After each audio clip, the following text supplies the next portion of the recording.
What's going on, ladies and gents, it's Carter from Corbett and welcome to the first Overwatch themed video on this channel. If you want to see more Overwatch content that covers heroes, maps, tips and tricks, show me your support down in the comments and leave a like on this video. With that out of the way, let's get into it. I wanted to talk about the Kings Row Uprising event speculated to come out this upcoming Tuesday the 11th in April 2017. Now this event is the first lore-based event to come to Overwatch. Of course, it's set in Kings Row in Britain and involves a group of Omnic extremists called Null Sector who are killing people and wreaking havoc. If you are a little rusty on Overwatch lore, Kings Row was the place where Widowmaker assassinated Tikartha Mandata, an Omnic monk who Tikartha Zenyatta trained under.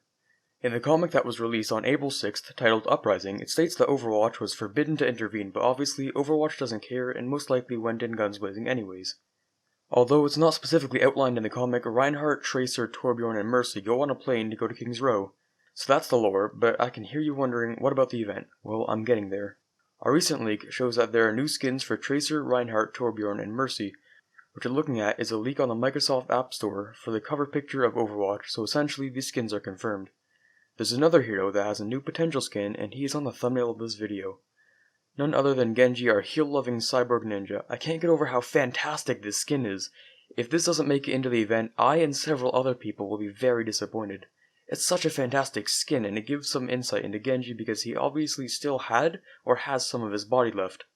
I don't even play Genji and I want this skin, it's so good. You can't convince me that this wouldn't be one of the best skins ever created for a character in Overwatch.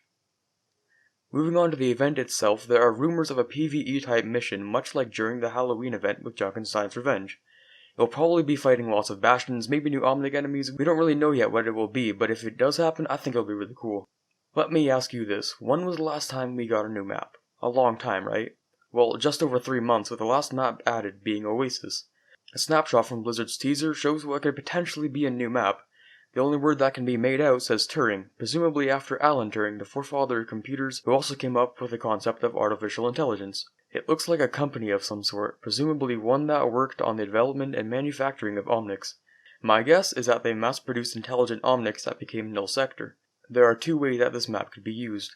It could either be an event map that takes inspiration from another, much like Junkenstein's Revenge did, or it could be an assault or escort map. Since there are only 3 in each category, it'll probably be a different take on Kings Row since the event is set around it. There's also a lot of talk about this not even being an event, it could be an update, and this is bigger than we originally thought.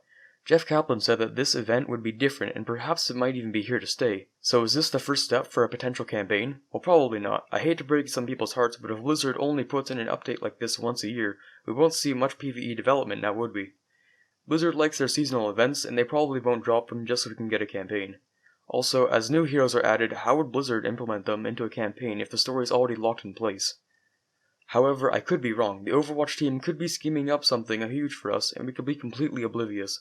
All we can do is wait and see what's in store for us. Moving away from news of the event, rumors of a soldier nerf are going around, and I've been searching for any information about what it could be. Is he going to finally get some damage reduction? Maybe keep his high damage profile but make his rifle a burst fire. Regardless of what it might be, he very much needs to require more skill to play.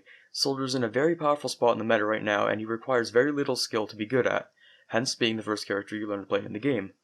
A soldier can easily take you down if you're a squishy character within several seconds if he just looks at you, not to mention his ult is very powerful and is absolutely devastating with a nano boost or graviton surge. As a Pharah main, it's obvious that I would like a break from being shot down constantly, but in all seriousness, Soldier's DPS is stupidly high, and maybe a rework could make him a little less of a menace at lower tiers, but a strong opponent at higher ones. That wraps up this week's news for Overwatch. If you like this kind of content, tell us down in the comments below. If you never want to miss one of our videos again, hit the notification button to get notified every time we upload. Subscribe for more and I'll see you all next time.